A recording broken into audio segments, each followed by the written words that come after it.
भारतवर्ष के सारे भक्तगणों को मेरा सादर नमस्कार। वो भक्तगण जो भारत में रह रहे हैं और वो भी जो भारत में नहीं रह रहे हैं बल्कि दुनिया के अलग अलग देशों में रह रहे हैं। साथियों, आज एकादशी व्रत है और भाद्र पक्ष के महीने में 2 एकादशी आती है और ये जो जन्माष्टमी के बाद पड़ने वाली एकादशी है उसको अजा एकादशी बोलते हैं, अजा एकादशी। और इस साल की अजा एकादशी यानी आज 19 अगस्त 2025 को मनाई जा रही है और उम्मीद है कि आप भी इसे मना रहे होंगे और व्रत भी जरूर रखते होंगे। पुराणों के अनुसार एकादशी का महत्व स्वयं भगवान श्री कृष्ण ने धर्मराज युधिष्ठिर को बताया था। कृष्ण बोले, भाद्र पक्ष के कृष्ण पक्ष की एकादशी का नाम अजा है। इसका महत्व गौतम मुनि ही जानते हैं। भाद्रपद मास के कृष्ण पक्ष की एकादशी का नाम अजा है और यह सब पापों का नाश करने वाली बताई गई है। जो भगवान केशव का पूजन करते हैं एवं इसका व्रत करते हैं उनके सारे पाप हमेशा के लिए नष्ट हो जाते हैं।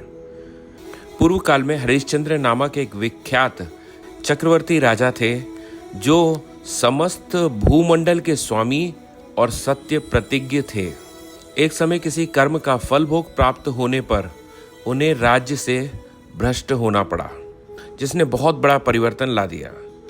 कथा के अनुसार सूर्यवंश में राजा हरिश्चंद्र अयोध्या में हुए थे और उनके द्वार पर एक श्यामपट लगा था जिसमें मणियों से लिखा हुआ यह लेख था, इस द्वार में मुंह मांगा दान दिया जाएगा।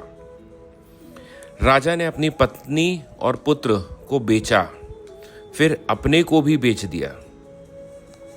पुण्यात्मा होते हुए भी उन्हें चांडाल की दास्तां करनी पड़ी। वे मुर्दों का कफन लिया करते थे। इतने पर भी नृपश्रेष्ठ हरिश्चंद्र सत्य से विचलित कभी नहीं हुए।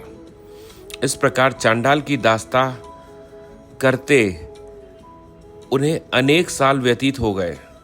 इससे राजा को बहुत चिंता हुई। वे अत्यंत दुखी होकर सोचने लगे, क्या करूं, कहां जाऊं, कैसे मेरा उद्धार होगा। इस प्रकार चिंता करते करते वे शोक के समुद्र में डूब गए। राजा को आतुर जानकर कोई मुनि उनके पास आए और वे थे महर्षि गौतम। श्रेष्ठ ब्राह्मण को आया देख नृपश्रेष्ठ ने उनके चरणों में प्रणाम किया और दोनों हाथ जोड़कर गौतम के सामने खड़े होकर अपना सारा दुखमय समाचार कह सुनाया। राजा की बात सुनकर गौतम ने कहा, राजन, भादो के कृष्ण पक्ष में अत्यंत कल्याणमयी अजा नाम की एकादशी आ रही है जो पुण्य प्रदान करने वाली है। इसका व्रत करो, इससे पाप का अंत होगा। तुम्हारे भाग्य से आज के 7वें दिन एकादशी है। उस दिन उपवास करके रात्रि में जागरण करना। ऐसा कहकर महर्षि गौतम अंतर्ध्यान हो गए।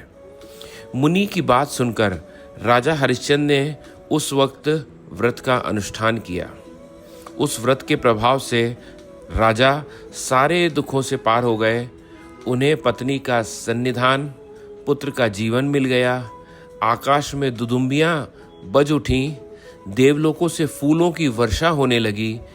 एकादशी के प्रभाव से राजा ने अकंटक राज्य प्राप्त किया और अंत में वे पुरजन तथा परिजनों के साथ स्वर्गलोक को प्राप्त हो गए।